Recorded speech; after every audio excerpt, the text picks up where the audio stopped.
What's up, everybody? Hey, it's Jason with Singletone Pickups, and today, I put the pickup in the Gibson Les Paul CM, got everything wired up, put the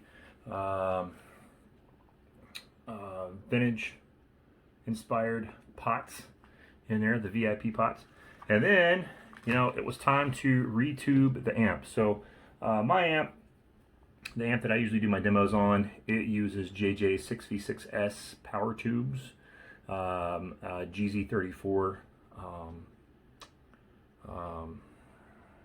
rectifier tube. There we go. Brains not in gear. And then what I had been running, well, what I'm still running, I run a NOS GE 12AX7 in V1. I like the tone. But for the other two slots, in V2, now V2 in this amp is a cathode follower. If you have a cathode follower amp, you need to, and do your research, find out what you have. But a lot of the modern tubes don't live very long in a cathode follower V2 position. They die quickly because of the current draw and the amount of voltage that can be there. I had been running a JJ ECC83S, or basically their 12AX7, in that position, and it served well.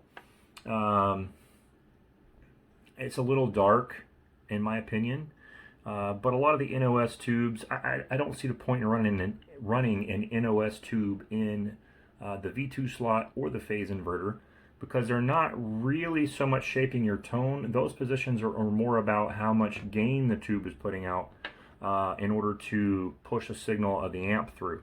The V1 slot is where I recommend running an NOS tube if you can afford it, or running a quality modern tube, because that's really where the tone is being shaped in your amp, is in the V1 slot as far as tubes go. Now for my phase inverter, I had been running a JJ ECC803S long plate.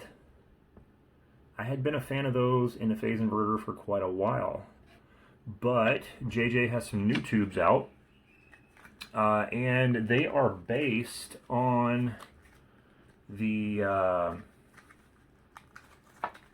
Telefunken tubes, from what I understand. They are a they're a box type structure. They are supposed to be quieter. Now the first video here that you guys heard, that's with these old tubes. I'm going to do an after. That's with these old JJ preamps and then the old JJ power tubes. Now I've swapped the 6V6S power tubes before. I don't really hear a difference between them being brand new and being 2 years old, other than the amount of volume you can get out of the amp. That's how I noticed they're on their way out, because the amp starts to get not as loud as it used to be. But as far as tone, I've never really heard a difference changing, going from JJ 6V6S old to JJ 6V6S new. They sound the same to me, and I've swapped them out a bunch. But this preamp tube, JJ has a new one. It's called the E83CC. It came out earlier this year, or well, last year, sorry, 2020. It came out, I guess, middle of 2020, somewhere around there.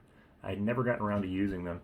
Now, if you're just looking at them, they look pretty similar to the old one. It looks like a typical JJ. It has their screen print, it has all that, but it does say ECC83, or E83CC, sorry, E83CC. It is still a 12AX7, but it is supposed to be really close to the Telefunken. Now, keep in mind, these are not made at the reflector plant. These are made in Slovakia, or Slovak, whatever you want to call it. These are a complete different brand of tube. They're made in a complete different place. I like JJ tubes. They're pretty solid, they're pretty stout, but I was interested to try these because the standard JJ, it's a pretty dark tube. Especially when you compare it with an NOS, it's pretty dark. That's why I always run a GE up in the front of the amp. Now, I know this isn't going to change my tone very much, because I put these in the the V2 and the V3 slots, which is the cathode follower and in the phase inverter.